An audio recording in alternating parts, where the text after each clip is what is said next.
Hello students, welcome back. ये video class 7 के students के लिए है जिनकी पुस्तक परिवेश का आज हम 9वां पार्ट पढ़ने जा रहे हैं, हार की जीत। सुदर्शन द्वारा लिखी गई इस कहानी में मानवीय संवेदनाओं के उन सशक्त पहलुओं को दर्शाया गया है जो भाव शून्य और दिशा से भ्रमित लोगों को सही राह पर ले जाते हैं। इस कहानी के अंत में भी खड़ग सिंह का हृदय जो है वह परिवर्तन होने से वह बाबा भारती के घोड़े को वापस कर देते हैं और डाकू होने के बावजूद उच्च आदर्श को प्रस्तुत करते हैं। ये जो कहानी है वह बाबा भारती और खड़ग सिंह के बीच की कहानी है। माँ को अपने बेटे और किसान को अपने लहलहाते खेत देखकर जो आनंद आता है वही आनंद बाबा भारती को अपना घोड़ा देखकर आता था। भगवद भजन से जो समय बचता यानी कि भगवान के भजन से जो समय बचता था वह घोड़े को अर्पित हो जाता था। वह घोड़ा बहुत सुंदर था, बहुत बलवान था। उसके जोड़ का घोड़ा सारे इलाके में न था। बाबा भारती उसे सुल्तान कहकर पुकारते थे। अपने हाथ से दाना खिलाते और देख कर प्रसन्न होते थे। बाबा भारती गांव से बाहर एक छोटे से परिवार में रहते थे और भगवान का भजन करते थे। मैं सुल्तान के बिना नहीं रह सकूंगा। उन्हें ऐसी भ्रांति सी हो गई थी। वे उसके चाल पर लट्टू थे। कहते ऐसा चलता है जैसे मोर घटा को देखकर नाच रहा हो। जब तक संध्या समय सुल्तान पर चढ़कर 8-10 मील का चक्कर ना लगा लेता उन्हें चैन न आता। खड़ग सिंह उस इलाके का प्रसिद्ध डाकू था। लोग उसका नाम सुनकर कांपते थे। होते होते सुल्तान की कीर्ति उनके कानों तक भी पहुंची। उसका हृदय उसे देखने के लिए अधीन हो उठा। वह एक दिन दोपहर के समय बाबा भारती के पास पहुंचा और नमस्कार करके बोला।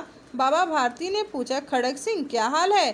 खड़ग सिंह ने सर झुकाकर उत्तर दिया, आपकी दया है। कहो इधर कैसे आ गए? सुल्तान की चाह खींच लाई। खड़ग सिंह ने बाबा भारती से कहा, विचित्र जानवर है, देखो तो प्रसन्न हो जाओगे। मैंने भी बड़ी प्रसन्नता सुनी है। उसकी चाल तुम्हारा मन मोह लेगी। कहते हैं देखने में भी बड़ा सुंदर है। क्या कहना, जो उसे एक बार देख लेता है उसके हृदय पर उसकी छवि अंकित हो जाती है। बहुत दिन से अभिलाषा थी, आज उपस्थित हो सका हूँ। बाबा भारती और खड़ग सिंह अस्तबल में पहुँचे। बाबा ने घोड़ा दिखाया घमंड से। खड़ग सिंह ने घोड़ा देखा आश्चर्य से। उसने सहस्त्रों घोड़े देखे थे, यानी कि सहस्त्रों मतलब हजारों घोड़े देखे थे, परंतु ऐसा बांका घोड़ा उनकी आंखों से कभी न गुजरा था। सोचने लगा, भाग्य की बात है, ऐसा घोड़ा खड़ग सिंह के पास होना चाहिए था। इस साधु को ऐसी चीज़ से क्या मतलब? कुछ देर तक आश्चर्य से चुप खड़ा रहा। इस आश्चर्य से उसके हृदय में हलचल होने लगी। किसके हृदय में हलचल होने लगी? बाबा भारती के। बालक की तरह अधीरता से बोला, परंतु बाबा इसकी चाल न देखी तो क्या देखा? बाबा जी भी मनुष्य ही थे। अपनी वस्तु की प्रशंसा दूसरे के मुख से सुनने के लिए उनका हृदय अधीर हो गया। घोड़े को खोलकर बाहर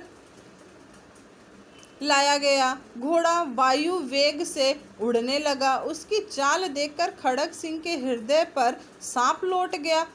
वह डाकू था और जो वस्तु उसे पसंद आ जाए उस पर वह अपना अधिकार समझता था। उसके पास बाहुबल था और आदमी भी थे। जाते जाते बोला, बाबा जी मैं यह घोड़ा आपके पास न रहने दूंगा। बाबा भारती डर गए। अब उन्हें रात को नींद न आती। सारी रात अस्तबल की रखवाली में काटने लगे। प्रति क्षण खड़ग सिंह का भय लगा रहता, परंतु कई मास बीत गए और वह न आया। यहाँ तक कि बाबा भारती कुछ असावधान हो गए और इस भय को स्वप्न के भय की तरह मिथ्या समझने लगे, मतलब झूठा समझने लगे।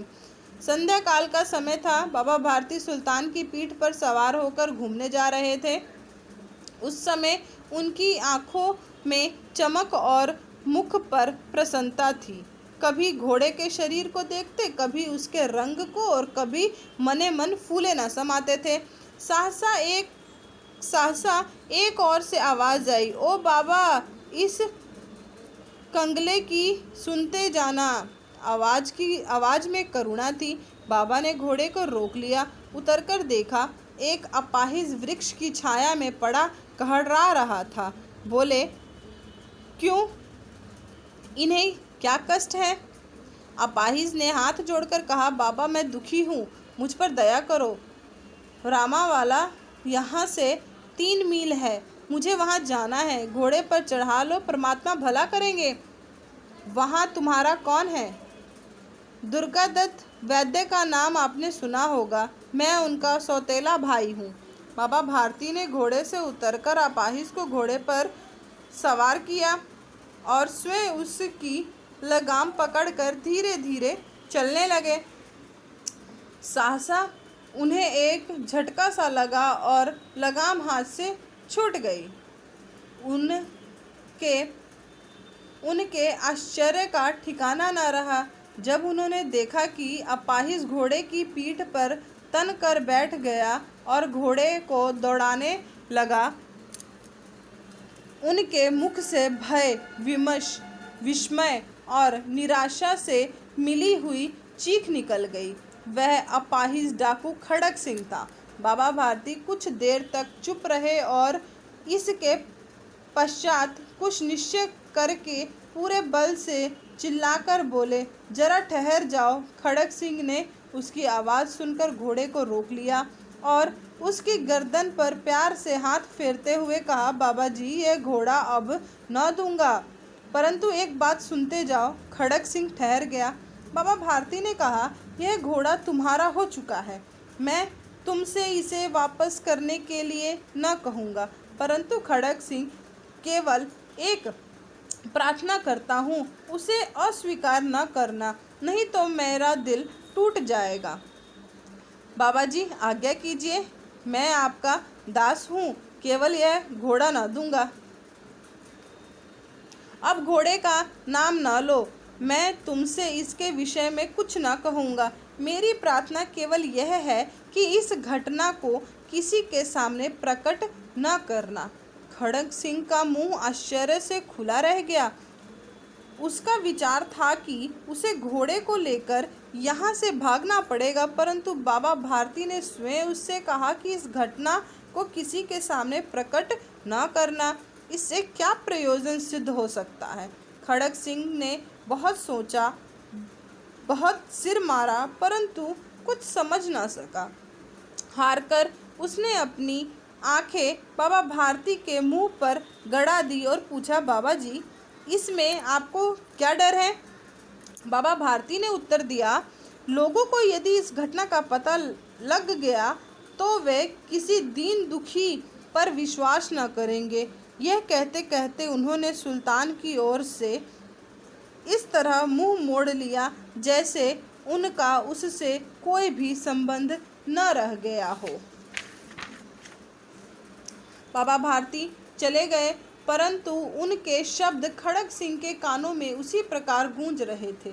सोचता था, कैसे ऊंचे विचार हैं, कैसा पवित्र भाव है। उन्हें इस घोड़े से प्रेम था। उसे देखकर उनका मुंह जो है फूल की तरह खिल जाता था। कहते थे, इसके बिना मैं नहीं रह सकूंगा। इसकी रखवाली में वे कई रात तक सोए नहीं, भजन भक्ति न कर रखवाली करते रहे, परंतु आज उनके मुख पर दुख की रेखा तक नहीं दिखाई पड़ती थी।